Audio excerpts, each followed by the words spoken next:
Can Battle for Azeroth be saved? Are we getting what we need? We have been asking questions lately, and sometimes the devs seem like they need a helping hand. Let's talk about what could save the PvE scene for World of Warcraft.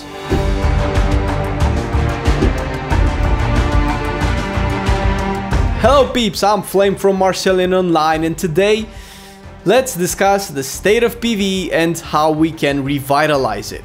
Is it right to say we? The devs and the community are going on this journey together, so I think it's educational to pool our hopes and dreams and not have corporate flush it down the toilet because it's not feasible. We talked last week about the gearing system and how it's fundamentally flawed. No matter how much you treat the symptoms of a problem, the root cause will still be there and will create new issues. So what about the PvE system? Well, to be fair, I think it needs a lot of work as well. People have been discussing what could improve it and essentially save BFA. And although we see eye to eye on most things, everyone has their own opinions that we need to voice and get them out there. What is the biggest aspect of PvE that you want? The game has changed since vanilla, and each player has their own favorite expansion with their own favorite system. In this video, I will voice my own opinion and what I think could make WoW awesome in the PvE department. But if you disagree, or you have something to add, hit the comment section below and let's talk about it.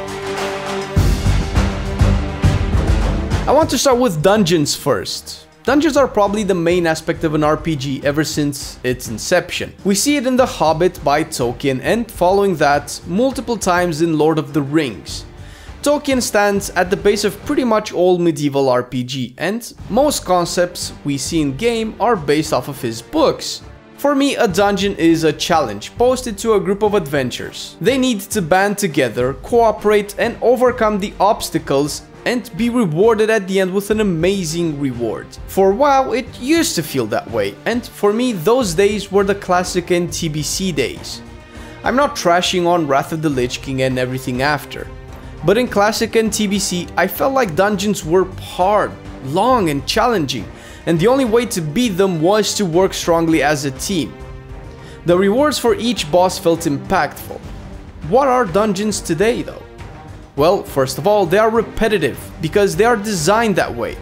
It's difficult to analyze and critique dungeons without taking into consideration the Mythic Plus system, because they are designed for this particular way of playing.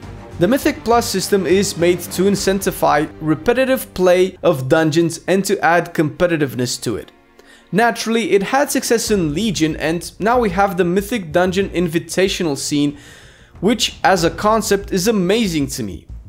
Repetitiveness is not usually bad as long as it falls into the same pit as replayable. Replayability is what MMOs are being based on to keep people subscribed. But in this case, the replayability value is just not there, and it falls down to two things in my opinion.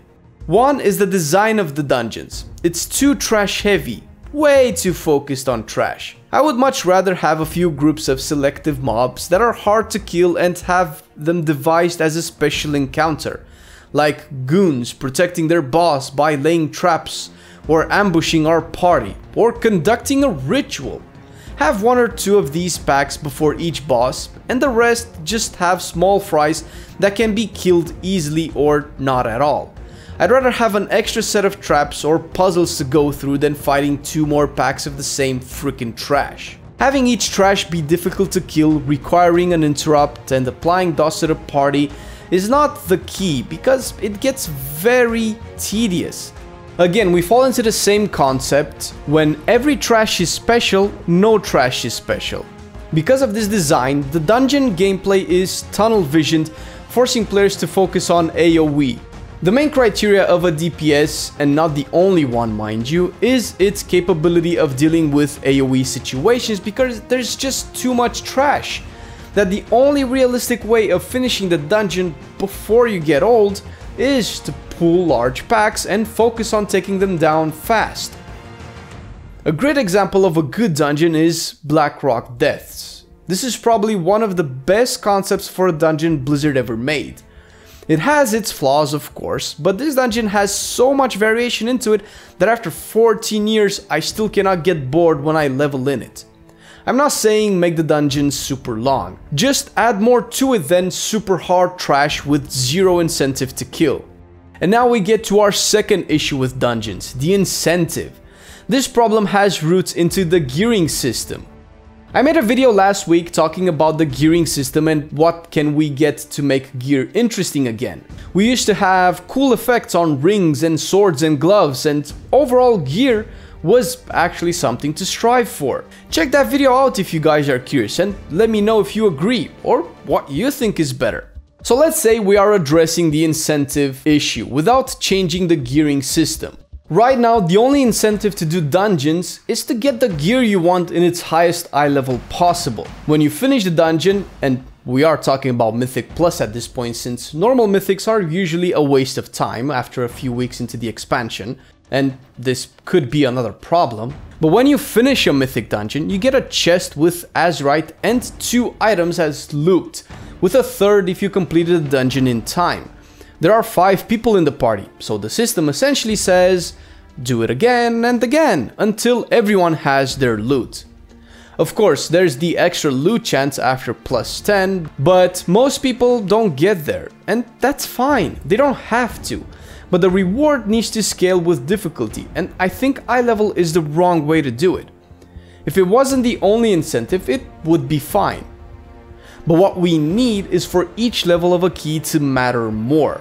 That way, there's an incentive to do another dungeon higher by 1, because that would have, I don't know, 10% chance of an extra Azurite item, or 5% extra drop chance for that mount that drops there, or maybe a rep token for the respective faction.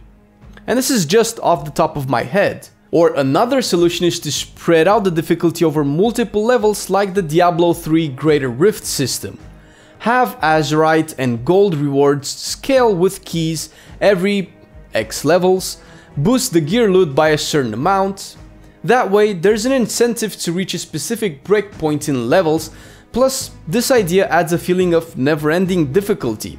And if you remove the eye level scaling or cap it like it's now, just add the freaking Titan Forging as a reward. If I complete a plus 35 freehold, my item should have a 50% chance of being Titan Forged. At least this way, Titan Forging is rewarding and not just dumb luck. And people could actually aim for this. When it comes to raiding, there's actually not a lot that we can critique Blizzard for. Whatever department is doing the raids clearly lives in Narnia because their game design is and has been way better than the rest of the game when it comes to PvE. Even in WoD, you guys have to admit that the raids were amazing. And I'm not saying that Hellfire patch or doing the same raid for a year was amazing. I'm saying the bosses, encounters, and the story told was amazing. The only beef I have with raids is the difficulty system. And we cannot talk about the difficulty without talking about the casual versus hardcore. Personally, as a player, I would want the casual dude to be able to experience the raid. This is because raids have become a very important storytelling method. We can't have raids like in vanilla where less than, 3% of players ever entered Naxxramas? Back then, raids were just a thing you did if you reached endgame. There was barely any story at all. TBC, however, did what I believe to be one of the best raiding systems ever, at least to its core. And here's why. Hardly ever did the raids felt useless, because they were used as a progression tool. If you joined a guild and wanted to raid Black Temple, you had to go through the other raids because there was no way for you to join a Black Temple run without getting gear first. Now the world essentially scales up with each new raid added, so there's no reason for you to do an old raid, unless you really wanted that tier set bonus. Oh wait, we don't have tier sets anymore. So yeah, no reason to ever step into Uldir after January the 22nd. And this is super weird to me because Blizzard wants us to play their content, but each patch invalidates the previous one to some extent. If Mythic Dungeons had their eye levels capped for their respective difficulty, then as a fresh 120 or an alt, you'll have to do low keys and Uldir to be able to reach progress levels. This way the raids matter, the gear present there matters. Of course, there's a downside to this as well, which I think Blizzard is taking way too seriously. The downside to this system is that you can't play with your friends if they started before you. Your friends are raiding Battle for the Zara lore, while you have to go into Uldir, and this sucks. No, really, it sucks. But is it bad? Sucking is not bad. Ayo! This adds a sense of challenge to you as a player. The game is not supposed to reward you with what you want just like that, because actually raiding is the reward and not the loot itself. Look and talk with people that raid the most, be it mythic raiders or your casual guild still struggling through heroic. They don't raid because they get a hard on when that Azerite drops. They raid because it's fun to kill bosses. So you can't join your friends because you are behind. Well, this is where the social aspect of the game can be seen even more. Your friends will help you progress through the old raid. They will work with you.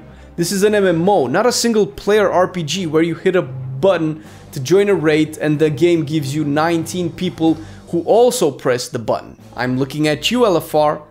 I remember back in TBC when my guild was doing Black Temple and we started gathering for the raid. I would walk from Shatrath City through Terrakar Forest and Shadowmoon Valley, avoiding dangerous trash and fighting the opposite faction so I can get to the raid entrance. That felt immersive. That felt like I was going to the raid. That's gone with group finders and LFR. Now, what do I propose as a solution?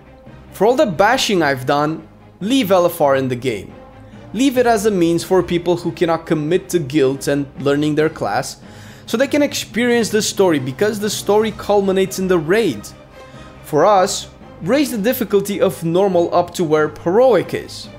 What this will do is it will discourage LFR players from joining the normal raid, because you are either taking the raids seriously enough, at which point you find yourself a guild, because this is what an MMO is, or you want your raids to finish the game with, and you don't need more than LFR.